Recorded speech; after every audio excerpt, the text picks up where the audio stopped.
Hello, hello, and welcome to the Morgan Library. My name is Miss Lindsay, and welcome to Teen Talk Tuesday. Now, today's book is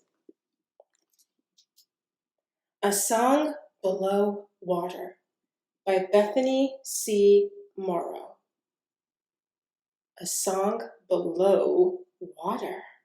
I wonder, underwater, these beautiful girls, the seashells, maybe something with mermaids swimming? Well, let's find out.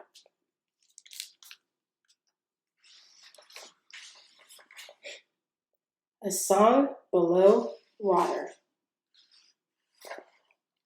Chapter 1. Tavia.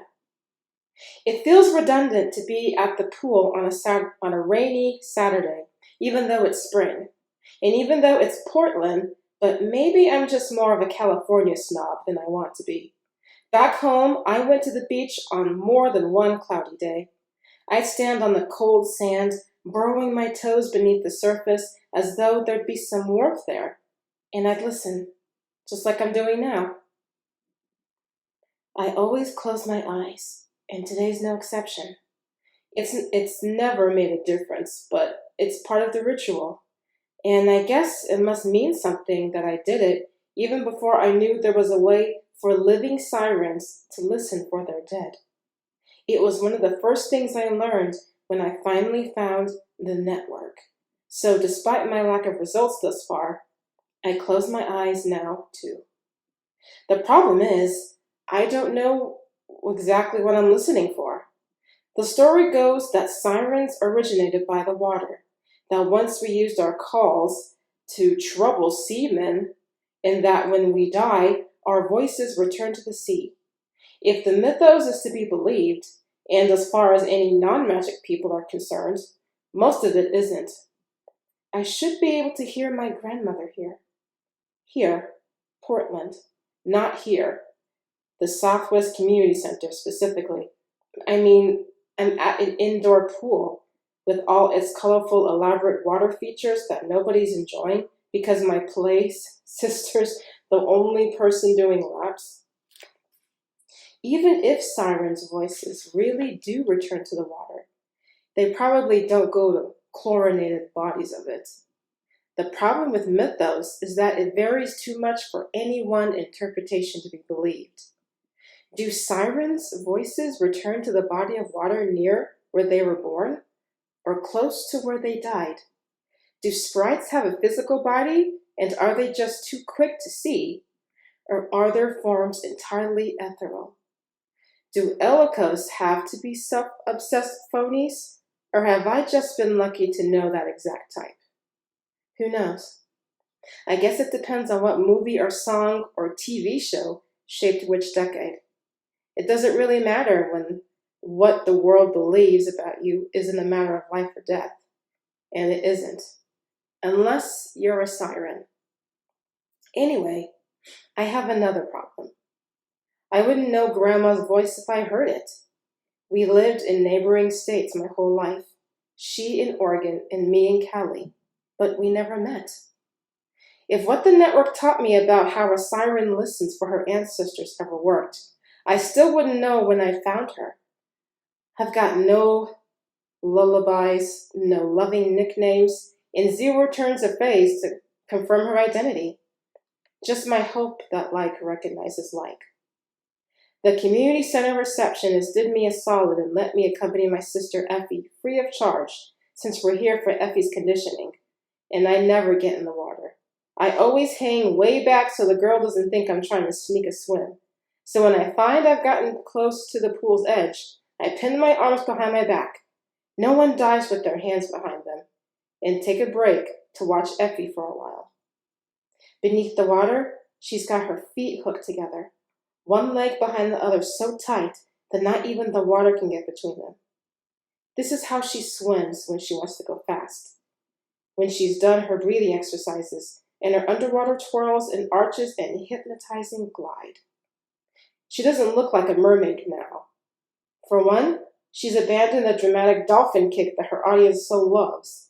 Right now, she looks like something sleeker, something that cuts the water instead of dancing in it.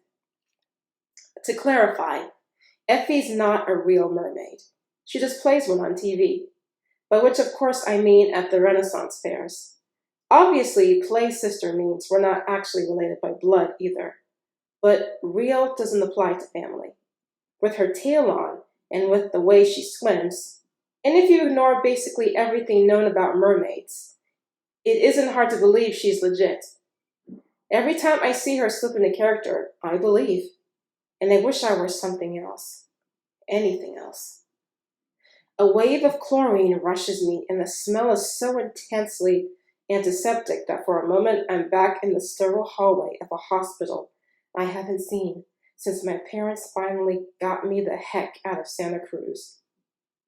I must have closed my eyes again, because when the shock of that memory recedes, Effie's almost out of the water and her sopping wet twists cascade over her shoulders to hide her face while she reaches for her towel. She keeps it on a plastic chair so close she can be covered before anyone gets a look at her skin, which never looks as parched as she thinks. The lifeguard I'm not supposed to tease her about takes the opportunity to check on the other end of the pool, verifying that it is indeed still uninhabited. And I nod. Good boy. Effie catches my eye and gives me one of her smirking smiles, while she does when I describe her as golden brown instead of whatever criticism she's just given herself. She's heading to the showers now. She'll be back in 5 or so minutes. Longer if she gets distracted trying to lotion away her dry patches. And then we can head home. But I don't mind. I don't trust my mind to keep me company anymore. So, while I wait, I pull out my phone and catch up on my favorite blogger.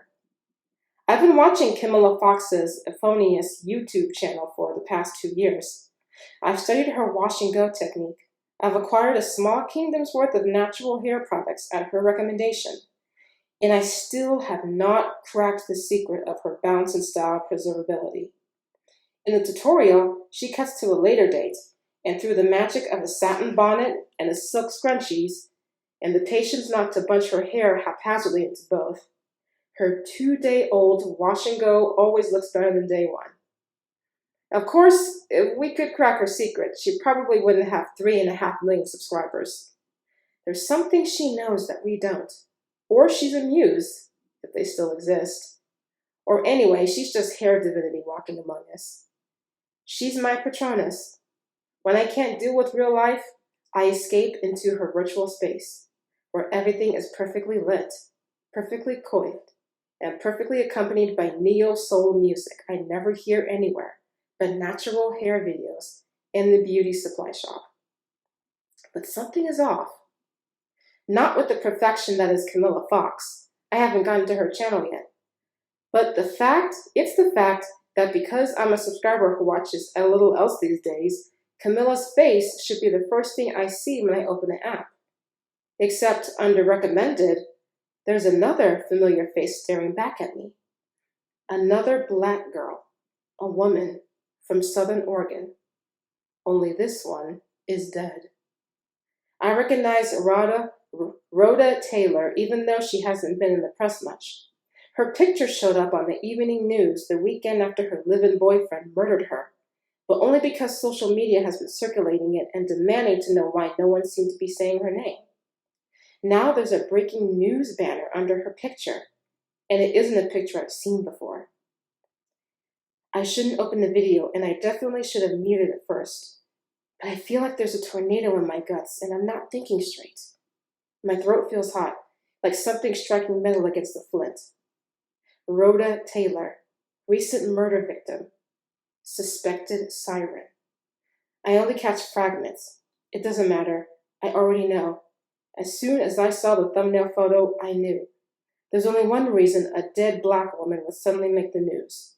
Only one reason her boring HR employee photo would be replaced with one where Rhoda's eyes are red from the flash and her mouth is open like she's in the middle of talking, or moaning.